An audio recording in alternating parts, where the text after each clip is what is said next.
the warning ignored. The Galactic Empire had charted billions of stars and colonized thousands of worlds. Its armies were unmatched, its fleets vast and cruel. Planets knelt before them. Civilizations were erased like dust beneath their boots. The galaxy trembled in their shadow. And yet, one world remained untouched, unclaimed, and unchallenged: Earth. Not because of distance, not because it was hidden. Earth lay in plain sight, spinning quietly in its modest solar system. But the Empire had carved a law into the very foundation of its conquest. Do not touch Earth. Never try to take Earth. It was the first rule every commander learned. The oldest law in the Imperial doctrine. A warning, not from fear of failure, but from knowledge of destruction. But that was thousands of years ago. The fear had faded. The records were dust. The details of why Earth was untouchable had become legend, a story told in war colleges as a curiosity. The newer generation of Imperial leaders, proud and arrogant, believed it was all myth. One such man was High Marshal Kelzor, commander of the 4th Imperial Fleet. Sitting aboard the Inevitable, the flagship of his fleet, he stared at a hologram of Earth, slowly rotating, shining with blue and green serenity. His red eyes narrowed. "So, this is the Forbidden World," he said, voice low. "Yes, High Marshal," replied Admiral Tyrak. Scouts confirmed it. No planetary shields, no fleet, no visible defense systems, primitive technology, no warp capability. They're not even a threat. And yet, Kelzor murmured, our ancestors feared them. Tyrak shifted uncomfortably. Perhaps the fear was outdated. Based on superstition, humanity appears weak. Then we will be the generation to correct that mistake, Kelzor said with finality. He stood, towering over the command deck. Prepare the fleet. Earth is to be annexed. Send a message to the Emperor. We will claim it in his name. The order shook the fleet into motion. Dozens of star cruisers, dreadnoughts, and carriers turned their hulls toward Earth. Giant engines roared in space as they sliced through the void. One by one, they vanished into hyperspace, the stars twisting around them. But Earth was not unaware. On the moon, hidden installations powered by solar cores blinked to life after centuries. At the edge of the solar system, beyond Pluto, an old listening station deep within an asteroid flared up. Its sensors picked up the warp signatures of approaching vessels, massive, imperial, and hostile. Back on Earth, in a quiet facility beneath the Rocky Mountains, a man in his 60s opened his eyes. Alert the old guard, he said calmly. Within hours, underground networks reactivated. Old alliances reignited. Forgotten satellites realigned in orbit. A signal was sent into the farthest reaches of human space. A signal Earth hadn't sent in over 800 years. Code Omega. Earth is under threat. And the galaxy, those who remembered, trembled. High Marshal Kelzor had no idea what storm he had just summoned. As the fleet approached Mars, they began broadcasting their arrival. This is the Galactic Empire. Earth is now under Imperial protection. Surrender your world and your species, or face complete annihilation.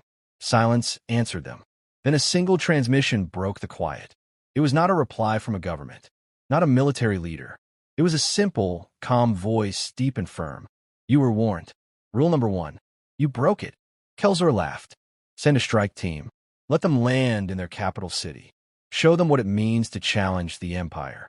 He had no idea that Earth was not just a planet. It was a cradle, a trap, a weapon, and it remembered. Because Earth never forgot the last time someone tried to conquer it. And it never forgave. Earth awakens. The Inevitable, flagship of the 4th Imperial Fleet, entered the orbit of Mars. Its vast hull cast a shadow across the red dust below, a looming presence heralding the beginning of Earth's subjugation. On board, the crew was ready for the first strike, for the beginning of a new Imperial reign. We're within range of Earth's atmosphere, said Tyrak the Admiral. He stood beside High Marshal Kelzor, watching the holographic map flicker with data. We can commence the operation as soon as we make the call. Kelzor's crimson eyes glowed with cold anticipation. He had waited for this moment his entire career. A swift, decisive strike would show the entire galaxy the Empire's power. "Begin the assault," Kelzor ordered. "Send the ground forces. Deploy the invasion pods." Outside the ship, the fleet's advanced landing craft deployed from the massive carriers. The pods sliced through the atmosphere, heading for Earth's surface. Thousands of Imperial troops, their armor gleaming, were prepared to seize the planet with overwhelming force. But even as they descended toward the blue world, something stirred far below the surface of the Earth. In an underground bunker nestled deep within the Rocky Mountains, a room lit only by the dim glow of ancient monitors came to life.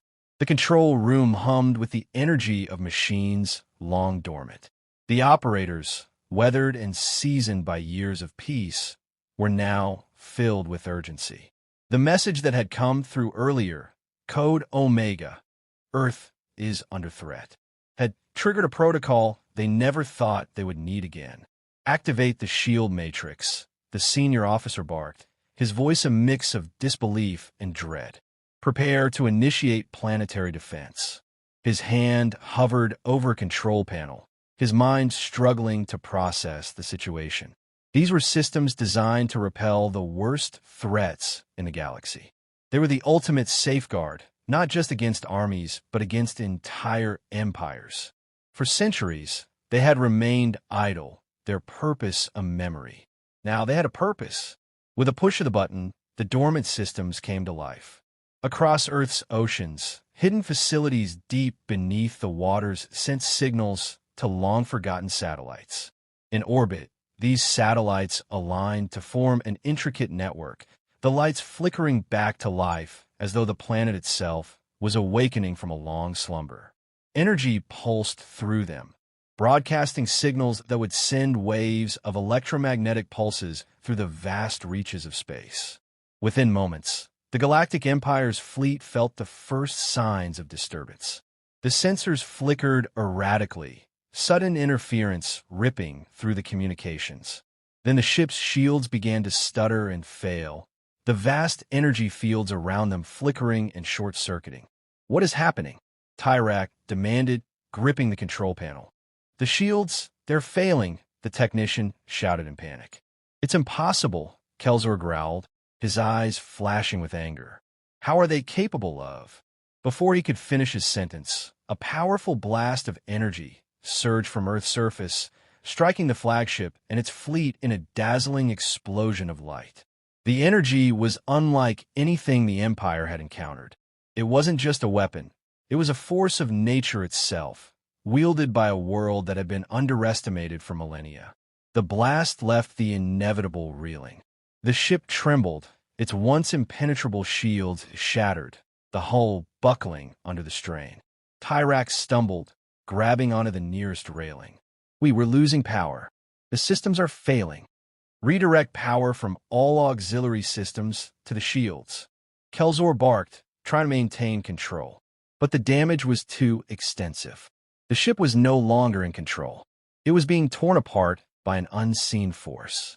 Earth, it seemed, had awakened from its slumber, and it was far more powerful than any of them had realized.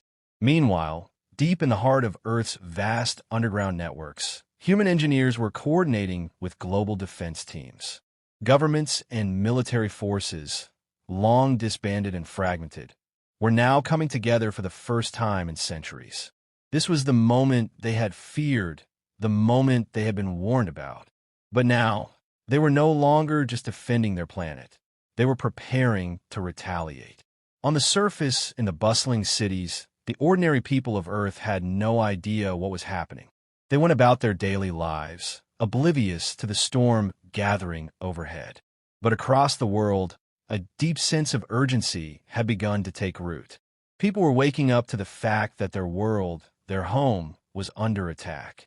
And yet, even as the world's defense systems activated, something far greater than any weapon or shield was emerging: the spirit of humanity itself. As the Empire's ships continued to stagger under the intense energy surges from Earth, High Marshal Kelzor stood on the bridge of the inevitable, his eyes wide with disbelief. "Earth It's not just a planet, he whispered. It's alive. It's responding. And he had no idea just how dangerous that response would be. The rising tide. The battle for Earth had begun, but it was far from over. The galaxy's most powerful fleet, the Galactic Empire's Fourth Imperial Fleet, had underestimated Earth. Its people, its defenses, and the indomitable spirit that surged from the heart of humanity. As the first retaliatory wave of Earth's ships tore through the void of space, the Empire's fleet scrambled to regroup. The inevitable, once the pride of the Imperial Armada, now found itself in chaos. Its systems, weakened by the unexpected blast from Earth, struggled to regain control. The Empire's pride, the symbol of their dominance, was under siege by a planet they had never considered worthy of such resistance. In the heart of the inevitable, High Marshal Kelzor stood before his command console, his fist clenched in anger. The ship's once pristine hull was now riddled with cracks, the once impenetrable shields flickering weakly. Earth had retaliated with a ferocity that even he could not have predicted. Admiral Tyrak, Kelzor's voice was cold with fury. We need to crush them, now, before they can mobilize more forces. Tyrak, his face a mixture of disbelief and concern, stood at the edge of the command deck. It's not that simple, sir. The resistance is far stronger than we anticipated. Their ships, they're not as advanced as ours, but they're coordinated. They've turned Earth itself into a weapon. The reality of the situation was sinking in. Earth wasn't just a planet. It had become a living, breathing force of defiance. Its defenses were unlike anything the Empire had encountered before. The energy surges that had come from Earth were no mere fluke. It was as though the planet itself had woken up to fight back. We've underestimated them, Marshal, Tyrak continued, and we can't allow their resistance to grow. If we wait too long, Earth will rally the entire galaxy against us. Kelzor's anger burned hotter. Then let's finish it. We'll wipe out their cities, cripple their military, and turn Earth into an example. No one in the galaxy will dare challenge the Empire again. Outside the inevitable, the rest of the Imperial fleet began its counteroffensive. The Empire's ships launched waves of firepower towards Earth, their cannons glowing with the energy of annihilation. But the humans were ready. From deep within the Earth's surface, more and more energy was channeled into the defense systems. Satellites positioned around the planet activated, forming a powerful barrier of energy that deflected the Empire's blasts. Every time the Empire struck, Earth absorbed the blow and retaliated harder. The people of Earth, united under the banner of survival, were beginning to fight back with a resolve that was both unpredictable and unyielding. Across the planet, nations that had once been divided were now coming together, sharing knowledge and technology they had once kept hidden from each other. The human spirit, once thought to be weak and fractured, had found strength in unity. In cities across the world, people watched the sky as the battle raged above them. They didn't know the full scope of what was happening, but they felt it in their bones. They knew that this was their moment. Their survival depended on their willingness to fight, not just for their cities, their countries, but for their very existence. On the ground, military forces that had long been scattered and broken were now forming alliances and mobilizing quickly. The leaders of Earth, having put aside their differences, were now focused solely on one objective: to protect their home from the Empire's wrath. But the Empire had underestimated Earth's other, more dangerous weapon: the human resolve. As more energy surged from the planet's core, the inevitable and its fleet felt the pressure. The once formidable ships were starting to buckle under the strain of Earth's newfound power. Kelzor's voice was strained, but his determination remained. We will break them. Prepare the final assault. Deploy the assault forces. We will bombard Earth until there is nothing left. But Earth had already turned the tide. The weapons they had developed, once dormant and unused, now roared to life. Earth's retaliatory fleet, composed of newly forged warships, met the Empire's forces with a deadly force of their own. Earth's energy-based weapons, powered by ancient and mysterious technology, pierced through the shields of the Empire's ships, leaving them vulnerable and crippled. And then, something unexpected happened. Earth's cities, long silent and hidden, began to activate their own defense systems. Giant energy weapons embedded in the Earth's crust, hidden beneath the oceans, and buried deep in mountains, began to fire. Each blast carried the combined force of a planet that refused to be conquered. The energy surged through space, striking Imperial ships with the force of 1,000 storms. The battle was turning, and the Empire's fleet was no longer in control. In the command center of the inevitable, Tyrak's voice trembled as he watched the devastation unfold. They're not just defending themselves anymore. They're fighting back with everything they have. Kelzor's expression darkened. He had been trained for victory, for domination. But this was something he had never experienced. The might of an entire planet, fueled by the spirit of its people, was a force he couldn't comprehend. "We need to withdraw," Tyrak said, his voice a desperate plea. "If we don't, we risk losing everything." But Kelzor's pride would not allow him to retreat. "We will crush them. They are nothing but insects before the Empire." As the inevitable and its fleet struggled to keep their ground, Earth continued to rise. The planet had awakened, and it was fighting back with a power that the Empire had never imagined. And in the heart of Earth, the people, humanity, had found their strength. The rising tide was not just of energy, but of unity, defiance, and a will to survive. The battle for Earth was far from over. But with every passing moment, the Empire was losing its grip. The final stand. The battle had been raging for days. The skies above Earth were alight with explosions, the air crackling with the raw energy of combat. The Galactic Empire had never encountered a planet that fought back with such ferocity, but now it was undeniable. The human spirit had risen to defend its home. High Marshal Kelzor watched through the viewport of the inevitable as Earth's counterattack unleashed chaos across the Imperial fleet. The once pristine ships of the Empire were now battered, their shields failing under the continuous barrage of energy blasts from Earth's ground-based weapons and retaliatory fleet.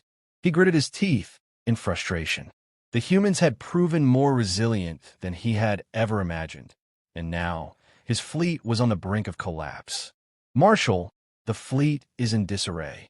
The humans are too powerful," said Admiral Tyrak, his voice strained. "We cannot continue this fight. We have to retreat now, or we'll lose everything." Kelzor's eyes burned with fury. "Retreat? We cannot retreat. We will break them, or the Empire will fall." But deep down, he knew that the situation was dire. The inevitable was the last flagship standing, and the fleet had suffered severe damage. The Empire's greatest weapon, its once unassailable armada, was faltering. The human resistance, driven by a relentless desire to protect their home, was proving to be a force unlike anything the Empire had encountered. Meanwhile, on the surface of Earth, humanity had come together like never before. Countries that had once been rivals now stood united. Military forces, scientists, engineers, and civilians alike worked tirelessly to push back the invaders. Technology that had been thought to be experimental or too dangerous was now being deployed against the invaders. From energy shields to orbital bombardment weapons, Earth's arsenal was vast and powerful. In New York, one of the last strongholds of humanity's military command, a massive underground control room buzzed with activity. General Nora Westbrook, one of Earth's top strategists, oversaw the coordination of the final assault. She stood at the center, watching the screens displaying Earth's forces pushing back against the Empire's fleet. "We can't let up now," General Westbrook said firmly. "The Empire is crumbling, but we need to hit them hard one last time. We need to destroy their flagship." Her command center erupted into activity as technicians and soldiers rushed to their stations. Earth's final offensive would be a coordinated strike aimed directly at the inevitable, the heart of the Empire's operations.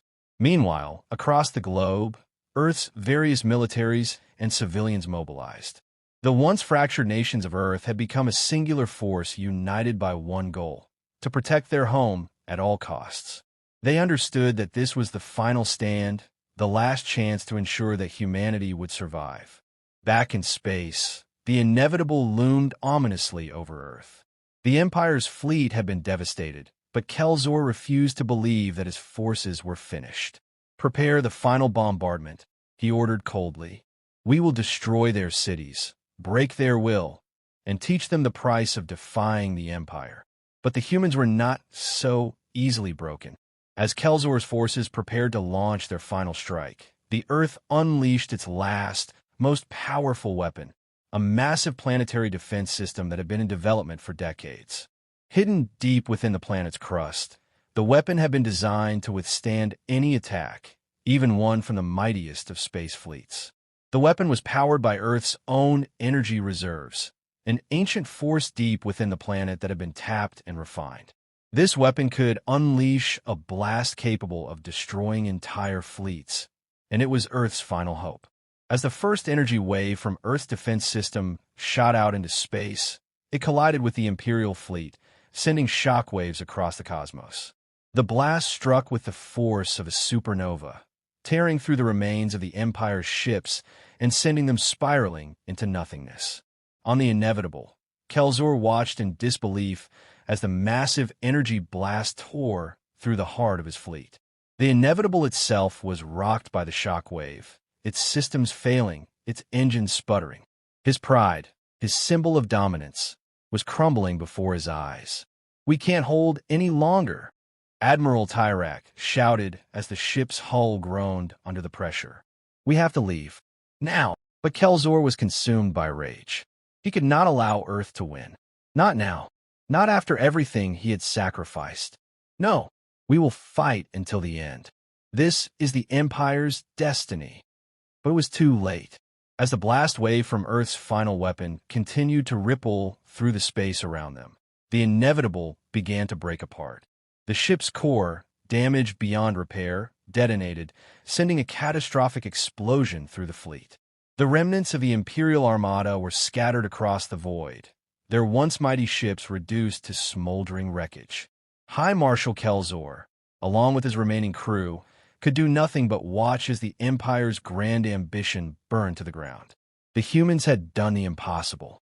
They had not only defended their planet, they had shattered the Empire's dream of galactic conquest.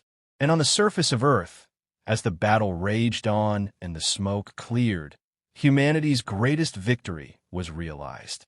The Empire had fallen. Earth was free. As the remaining Imperial ships fled into the depths of space, humanity stood victorious, forever altering the course of history. Earth had not only survived, it had triumphed.